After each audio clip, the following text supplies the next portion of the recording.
अस्सलामुअलैकुम, welcome to the blog. सादा लोग सादा ज़िंदगी में हम आपको खुश आमदीद कहते हैं। उम्मीद करती हूँ मेरे तमाम देखने वाले खैर आफियत से होंगे। जहाँ रहें खुश रहें, हंसते मुस्कुराते रहें और अल्लाह पाक के हिफ्ज़ अमान में रहें। आमीन सुम्मा आमीन। तो जनाब इसी के साथ हो गया है हमारे न्यू व्लॉग का आगाज़। तो जी ये है ईद का तीसरा दिन और मैं और बच्चे अम्मी के घर आए हुए थे। ये अम्मी का घर है, पहले भी आपने मेरी काफ़ी वीडियो में देखा हुआ है। हमेशा अम्मी के घर पर मीठी ईद हो या बकरा ईद हो तो ईद के तीसरे दिन ही अम्मी की दावत होती है और सारी बहनें भाई सब इकट्ठा होते हैं एक जगह पर। और इस दिन का पूरे साल मुझे इंतज़ार रहता है, क्योंकि जब भी मैं आती हूँ तो कभी कोई सी सिस्टर नहीं होती, कभी कोई नहीं होता, तो मैं आती हूँ और बच्चे वगैरह हम सब मिलके चले जाते हैं भाइयों और भाभियों से। और बहनों का यही दिन होता है जब एक साथ हम सारी बहनें इकट्ठे होते हैं ईद के तीसरे दिन। वैसे तो सभी चक्कर लगाते रहते हैं, लेकिन मेरा ज़रा आना कम होता है। अभी भी मैं पूरे 8 महीने के बाद अम्मी के घर में आई हूँ। मैं और मेरे बच्चे जो है अम्मी के घर को बहुत मिस करते हैं और हम यहाँ आकर बहुत खुश होते हैं। जब भी मैं यहाँ आती हूँ मेरी तो यहाँ बचपन की सारी यादें वाबस्ता हैं, तो अम्मी को बहुत याद करती हूँ। हर जगह बस ऐसा लगता है अम्मी अभी आ जाएंगी, क्योंकि अब अम्मी हमारे साथ नहीं है, लेकिन हम सब अम्मी को बहुत मिस करते हैं। और यहाँ जी देगचे वगैरह सब निकाल के रखे जा चुके हैं, चाय तैयार हो रही है और यहाँ भाभी जो है वो मीठा बनाने की तैयारी कर रही हैं। जब भी हमारे घर में तकरीब होती है, इस तरह की दावतें होती हैं, तो सब सारे भाई मिलकर जो है ना एक दूसरे का साथ देते हैं और जो जिसको सही लगता है वो अपनी शेयरिंग कर लेता है। जैसे कि 2 भाइयों ने मिलकर मीठा बना लिया, 2 भाइयों ने मिलकर खाना बना लिया, इस तरह किसी पे बर्डन भी नहीं पड़ता और बड़ी से बड़ी तकरीब भी जो है ना आसानी के साथ इस महंगाई के दौर में जो है वो निपटाई जा सकती है। इसी तरीके से मिडिल क्लास फैमिलीज़ में तो ऐसा ही होता है। और जब से अम्मी नहीं रहीं तो भाइयों ने यही फ़ैसला किया है कि भाई ईद के तीसरे दिन सारी बहनें आएंगी और जो हमसे हो सकता है वो हम उनकी खिदमत करेंगे।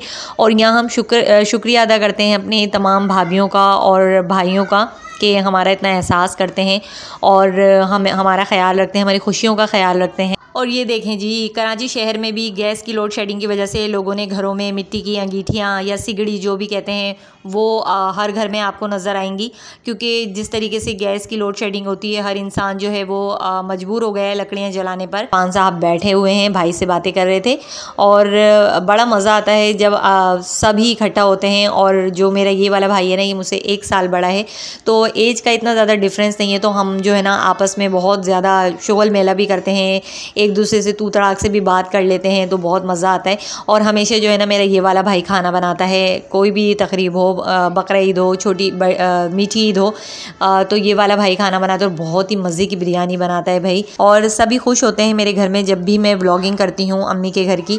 सभी मेरा हौसला बढ़ाते हैं, कोई भी ऐसा नहीं है कि ये बोले कि हमें वीडियो में मत लो। बाकी तो सारे खुशी खुशी वीडियो में आना पसंद करते हैं और कहते हैं कि आनी हमारी भी वीडियो बनाओ। खुशियाँ पैसों से नहीं ख़रीदी जाती, ये तो दिलों के सौदे होते हैं। कुछ लोगों को ये समझ आ जाती है और कुछ लोगों को ये बात समझ नहीं आती। और मैं यहाँ यही कहना चाहती हूँ कि खुशियाँ जो है ना वो अपनों से होती हैं। आजकल का रिवाज बनता जा रहा है कि पैसे वाला हमेशा पैसे वालों को ही पूछता है। अगर आपकी जेब में पैसा नहीं है तो ना ही आपकी इज़्ज़त होगी और ना ही आपको जो है ना अच्छे अल्फाजों में याद किया जाएगा। तो मैं ये समझती हूँ कि इंसान की ज़िंदगी में पैसों की नहीं, लोगों की अहमियत होनी चाहिए। ये जो रिश्ते होते हैं इनकी अहमियत होनी चाहिए कि कौन सा रिश्ता किस मकाम पर है। मेरे लिए तो यही बहुत बड़ी बात है। और जब भी मैं अपने अम्मी के घर जाती हूँ मेरे सारे भांजे भतीजियाँ मिलकर इतना हंसी मजाक करते हैं, जबकि मैं कोई इतनी करोड़पति नहीं हुई, ना कोई इतना मेरे पास पैसा है, लेकिन क्या कि मैं सबसे मोहब्बत से बात करती हूँ, सबसे अच्छे तरीके से मिलती हूँ। तो मेरे जो भांजे भतीजे वगैरह हैं मुझसे बहुत ही ज़्यादा प्यार मोहब्बत करते हैं। इसीलिए मैंने कहा कि खुशियाँ ख़रीदने के लिए पैसों की नहीं, आपके अच्छे दिल की ज़रूरत होती है। बड़े मज़े से मैं निम्को खा रही थी और चाय पी रही थी। यहाँ एक के बाद एक आए और मेरी पूरी निम्को का सफाया हो चुका है। ये है पाकिस्तानी आवाज़। अगर मैं इस वीडियो की वॉइस ओवर ना करती तो आपके भी हंस हंस के पेट में दर्द हो जाना था। बच्चे बड़े हो गए, एक वक्त था जब सब अपने छोटे छोटे बच्चे लेकर आते थे और हम सारी बहनें जो है ना कामों में लग जाते थे। पर अब भाभियां हैं तो भाभियां कहती हैं कि नहीं भाई तुम लोग आराम करो, एक दिन तो आती हो। और जी रमज़ान में लेट सैलरी मिलने की वजह से जो है ना मेरा फ़र्शी शलवार वाला ड्रेस रह गया और मैंने तमाम अपनी तरफ के दर्जनों दर्जियों को सबसे रिक्वेस्ट कर ली कि भैया मुझे एक सूट सी दो, लेकिन सब ने कहा कि अभी टाइम बिल्कुल भी नहीं है और लाइट की लोड शेडिंग बहुत ज़्यादा थी। तो जब मैं घर आई तो मेरी भतीजी ने मुझे ये वाला ड्रेस दिखाया और उसने कहा कि आनी देखो मैंने सिलवा लिया। और मैंने जब पूछा कि किससे सिलवाया तो मेरी जो भाभी हैं वो बहुत अच्छी ड्रेस डिज़ाइनर हैं, लेडीज़ जेंट्स दोनों ड्रेसेस वो सी लेती हैं। और यहाँ तो वही बात हो गई, बगल में छोरा शहर में ढिंढोरा। दर्जन हमारे घर में ही मौजूद थी और हम इधर उधर भाग रहे थे। भाभी ने कहा कि तुम ईद के बाद आराम से लेकर आना कपड़ा, फिर मैं सी दूँगी। तो मैंने कहा चलो ठीक है जी। यहाँ पर हो चुकी है रात और दस्तरख्वान लग चुका है। और ये वाली जो मेरी बहन है ना, ये मेहंदी जो है वो अम्मी के घर ही आकर लगवाती है, क्योंकि इसकी बच्चियाँ छोटी हैं, कामों में उलझी होती है, तो इस वजह से इसको मेहंदी लगाने का टाइम नहीं मिलता।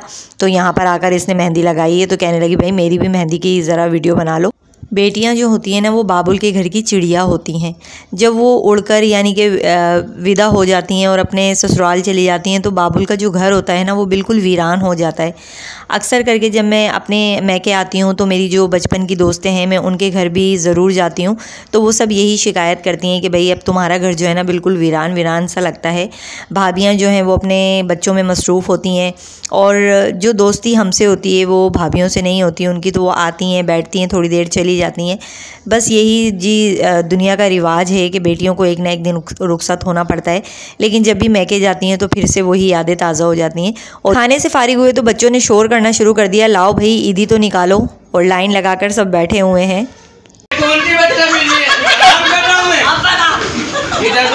रियाती हो रही है, हमारी रियाती है। बेटा मुझे क्यों मालूम, हमारा काट देंगे तो ये रियाती हो। नहीं नहीं ये रियाती है। आप दिखा ये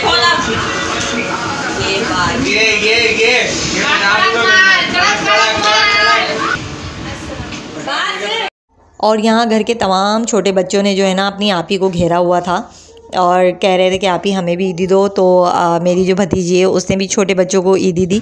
बच्चे ईदी पकड़कर इतना खुश हो रहे थे, भले वो मामूली से ही पैसे क्यों ना हो, लेकिन बच्चों को बड़ा इंतज़ार रहता है कि हमें भी ईदी मिलेगी। और पूरा साल में यही दिन होते हैं ईदी के। और अनायज़ा भी आपको नज़र आ रही होगी, जैसे ही अनायज़ा ने ईदी पकड़ी वहाँ से फ़ौरन कल्टी हो गई। और यहाँ पर जो सबसे बड़ा बच्चा आने वाला है ना उसे गौर से देखिएगा, वो मेरी बड़ी बाजी हैं। ये आई यहाँ पर चुपके से और उन्होंने यहाँ बच्चों में जो है ना अपने आप को शामिल कर लिया ईदी लेने के लिए। मगर मेरी भतीजी ने देख लिया था और उसने कहा पुप्पो आप कहाँ आ रही हो, तो उन्होंने कहा मुझे भी ईदी दो। तो वैसे ही उसने शो किया, कहा कि चलो आप भी ईदी ले लो, चीज़ खा लेना। और बड़ा मज़ा आया था जी।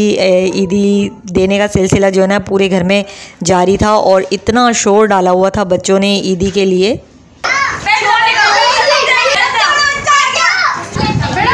शोर शराबे से आपको आइडिया हो गया होगा कि अम्मी के घर में क्या मछली बाज़ार लगा हुआ है। बच्चों को समझा के थक गए कि तसल्ली से ले लो, लेकिन बच्चे कहाँ मानने वाले थे जी। और अम्मी के घर हर साल यही होता है जी, मज़ा आता है। मुझे तो ये शोर शराबा बहुत पसंद है। और बहुत से ऐसे भी लोग होते हैं जो अपने घर वालों से दूर होते हैं और इस चीज़ के लिए वो वेट करते हैं, तरसते हैं अपने प्यारों से मिलने के लिए।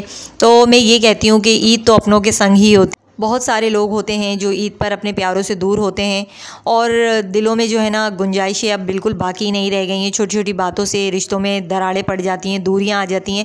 और मैं यहाँ ये कहना चाहूँगी कि ईद पर ना सारे गिले शिकवे माफ़ कर दिया करें। ज़िंदगी का कुछ नहीं पता, आज हम हैं अपनों के संग और कल ना हो। अगर आपको किसी की बात बुरी लगी है तो उसे दरगुजर करें और रिश्तों को मजबूत करें। तो इसी के साथ चाहती हूँ मैं आपसे इजाज़त, अपना बहुत सारा ख्याल रखिएगा। अल्लाह हाफिज़।